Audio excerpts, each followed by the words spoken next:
जेव्हा जिल्हाधिकाऱ्यांना रस्त्यावर यावं लागलं आणि घाई गडबडीनं मुख्यमंत्री कार्यालयाच्या बरोबर संपर्क साधून त्याने मुख्यमंत्र्यांच्या संमतीनं या ठिकाणी जे पत्र दिलं ते आंदोलनाच्या पहिल्या टप्प्यातलं यश आहे.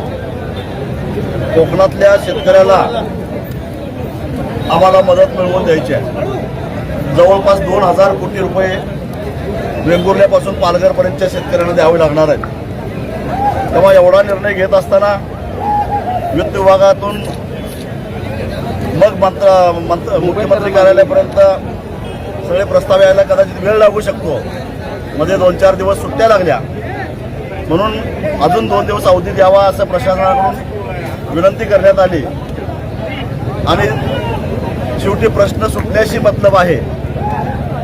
मात्र कसल्याही परिस्थितीत हेक्टरी 5 लाख किंवा कलमाला 5000 रुपये आणि काजूला हेक्टरी 3 लाख रुपये याच्या खाली आम्ही येणार नाही. मग केंद्र सरकारचा थोडा हिस्सा असू दे, राज्य सरकारचा असू दे, ते दोन्ही सरकारने मिळून ठरवावं. परंतु आम्हाला 5 लाख रुपये हेक्टरी पाहिजेत ही आमची भूमिका आहे. आणि असा निर्णय उद्या 24ला किंवा 25ला सभागृहामध्ये मुख्यमंत्र्यांनी घोषित करावी. कारण विधिमंडळाचं अधिवेशन चालू असल्यामुळं आणि आज कामकाज होऊ शकत नसल्यामुळं आज घोषणा करता आली नसेल. आम्ही तांत्रिक बाब लक्षात घेऊ. परंतु उद्या आणि परवा जर काही घोषणा नाही झाली मग मात्र 26 तारखेनंतर पुन्हा ओरसला एक व्यापक बैठक घेऊन आता निर्धार आणि निग्राचा लढा हे मुख्यमंत्री कार्यालयाला धडक हा आमचा असणार आहे.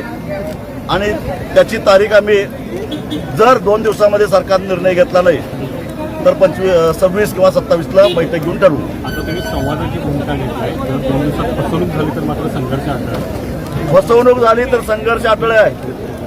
जिल्ह्यामध्ये फक्त सिंधुदुर्ग नव्हे, रत्नागिरी, रायगड, पालघर, ठाणे, त्याचबरोबर पुणे आणि कोल्हापूर जिल्ह्याचा सुद्धा, सातारा जिल्ह्यामध्ये सुद्धा आंबा काजू मोठ्या प्रमाणामध्ये होतो.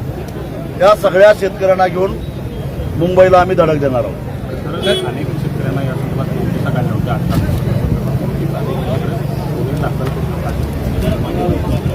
कायदा आणि सुव्यवस्थेला कसलाही धक्का न लावता सविनय कायदेभंग काय असतो हे आम्ही दाखवून दिलेला आहे. अतिशय शिस्तबद्ध पद्धतीनं कोकणातल्या शेतकऱ्यांनी आंदोलन केलेलं आहे. त्यामुळं आम्ही त्यांना विनंती केली की एकाही शेतकऱ्यावर गुन्हा दाखल करू नका.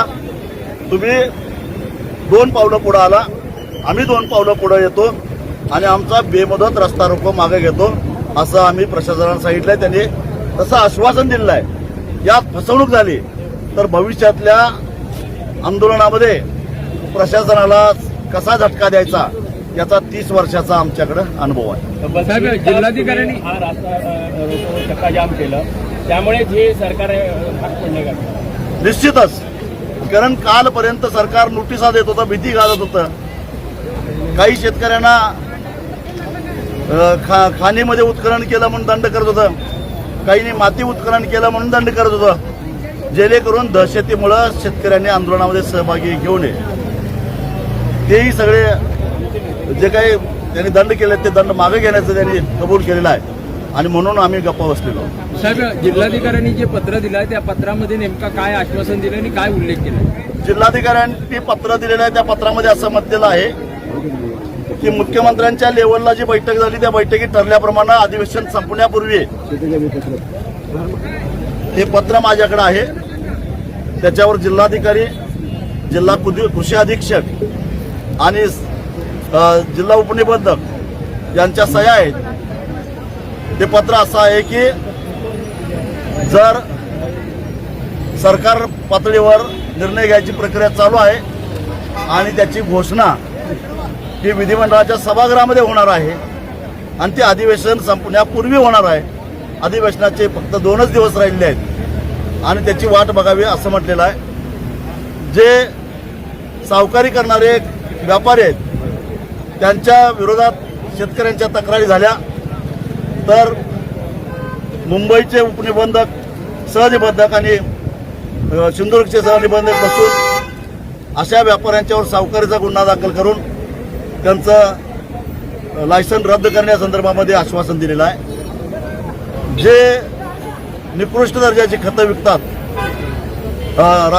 औषधं विकतात, त्याचे सॅम्पल आणि तक्रारी जर शेतकऱ्यांनी दिल्या तर दाढी टाकून त्यांच्यावर कारवाई करण्यात येईल असंही पत्रामध्ये म्हटलेलं आहे.